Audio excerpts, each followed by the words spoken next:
Hi friends, weight loss అవ్వాలనుకునే వాళ్ళు ఇలా ఈ డైట్ తీసుకోండి. నేను చెప్పే విధంగా చాలా బాగా ఇంప్రూవ్ అయితే ఉంటుంది. ఫస్ట్ అయితే మార్నింగ్ అయితే మనం ఫ్రూట్స్ జ్యూస్ అయినా తీసుకోవచ్చు, లేదు అంటే రాగి జావ అయినా తీసుకోవచ్చు. మధ్యాహ్నం లైట్ గా ఫుడ్ అంటే రైస్ తీసుకోవాలి. నైట్ పూట ఓట్స్ అయినా లేదైనా ఫ్రూట్స్ తీసుకొని కొద్దిగా మజ్జిగ తాగేస్తే సరిపోతుంది. అండ్ ఇప్పుడైతే ఈ ఫ్రూట్స్ ని నేను జ్యూస్ చేస్తున్నాను, ఈ 3 ఫ్రూట్స్ ని కూడా. సో వీటిని బాగా కట్ చేసేసుకొని మంచిగా కట్ చేసుకొని జ్యూస్ జార్ లో వేసుకోవాలి. యాపిల్ పీల్ చేసేసి అయినా వేసుకోవచ్చు, లేదా పీల్ చేయకుండా అయినా కట్ చేసుకొని వేసుకోవచ్చు.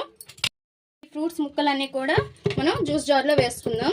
షుగర్ యాడ్ చేసుకునే వాళ్ళు యాడ్ చేసుకోవచ్చు, లేదంటే అవాయిడ్ చేసిన వాళ్ళు అవాయిడ్ చేసేయచ్చు. నేను ఇక్కడ షుగర్ వేయటం లేదు. మిల్క్ కూడా అంతే, మిల్క్ వేసుకునే వాళ్ళు వేసుకోవచ్చు, లేదంటే లేదు. అండ్ నేను షుగర్ బదులు హనీ వేసుకుంటున్నాను. ఇంకా కూల్ వాటర్ అయినా ఐస్ క్యూబ్స్ అయినా వేసేసుకొని జ్యూస్ కొట్టేసుకోవడమే. ఒక గ్లాస్ తీసుకొని సర్వ్ చేసుకోవడమే. మార్నింగ్ అయినా నైట్ అయినా ఇలా తీసేసుకుంటే చాలా బాగుంటుంది. అండ్ మా ఈ వీడియో మీకు నచ్చినట్లయితే ప్లీజ్ ఫ్రెండ్స్ సబ్స్క్రైబ్.